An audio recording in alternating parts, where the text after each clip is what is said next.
আসসালামু আলাইকুম, সবাই কেমন আছেন?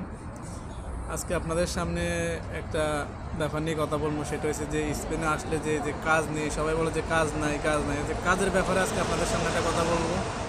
আসলে কাজ নাই ব্যাপারটা কিন্তু আসলে সঠিক না। এটা হলো আপনার আপনি যে এখন হইলো কি ব্যাপারটা হলো কি, যারা বাংলাদেশ থেকে আসে ওরা আসলে কিন্তু আপনার কোনো কাজে জানে না, বা যে কোনো একটা কাজ জানা থাকলেও এদের কোনো স্কিল নাই। যারা বাংলাদেশ থেকে আসে এদের কোনো স্কিল নাই। দেখা গেছে আপনার শতে আপনার 2-3% লোকের আপনার স্কিল আছে, আর বাকিদের কোনো স্কিলই নাই। তো দেখা গেছে যে আপনি একটা মানুষ এখানে আসলো, আসি বলতেছে ভাই 3 মাস বেকার, 4 মাস বেকার, কোনো কাজ নাই। তো কাজটা কী কাজ করবে ওরা?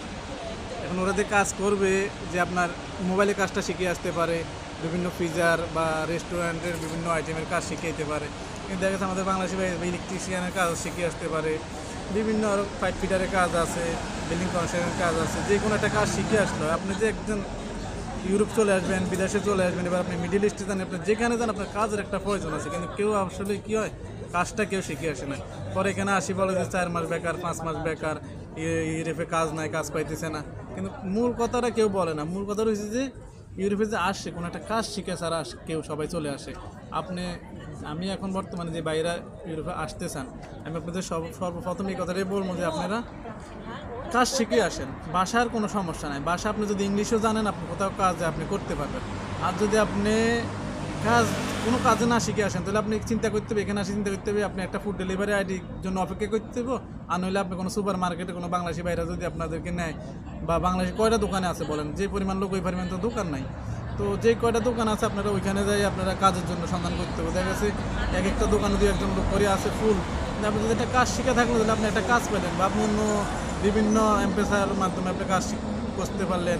বা আপনি যদি আপনি ইলেকট্রিক কাজটাও শিখে থাকেন বিভিন্ন মানুষের বাসায়, বা আপনার যারা কিছু ভাই আছে বিভিন্ন দোকানের কাজ, বাসার কাজ নিয়ে কন্ট্রাক্ট নিয়ে নেয়, পরে যারা ইলিগাল ভাই আছে ওদেরকে সাথে নিয়ে নেয়, কাজ করায়।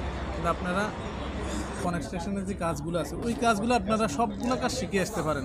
দেখেন এখানে বাংলাদেশে যদি আপনি 5-6 মাস আপনি সময় দেন, আপনি মোটামুটি সব কাজ শিখতে পারবেন। কিন্তু আপনারা যদি কাজ শিখে না আসেন, তাহলে আপনার এখানে কাজের আপনাদের যে একটা চাহিদা ওটা থাকবে না। যে আপনারা এখানে আসি আপনারা ওই যে রাস্তায় ঘুরতে হবে, এছাড়া আপনাদের কিছু করার নেই। এবার আপনি স্পেন থাকেন, ফ্রান্স থাকেন, জার্মান থাকেন, কাজ আসলে সব জায়গায় আছে। পর্তুগাল থাকেন, কাজ সব জায়গায় আছে। কিন্তু আপনারা যদি কাজ না শিখে আছেন, তাহলে তো আপনাদের এটা তো আপনাদের ব্যর্থতা। আর বাংলাদেশি বেশিরভাগ বাইরা দেখি কোনো কাজ ছাড়া আপনারা আসেন। একটা হলো কাজ শিখে আসেন, কিছু না পেলে আপনারা মোবাইলের কামটা পর্যন্ত শিখে আসেন।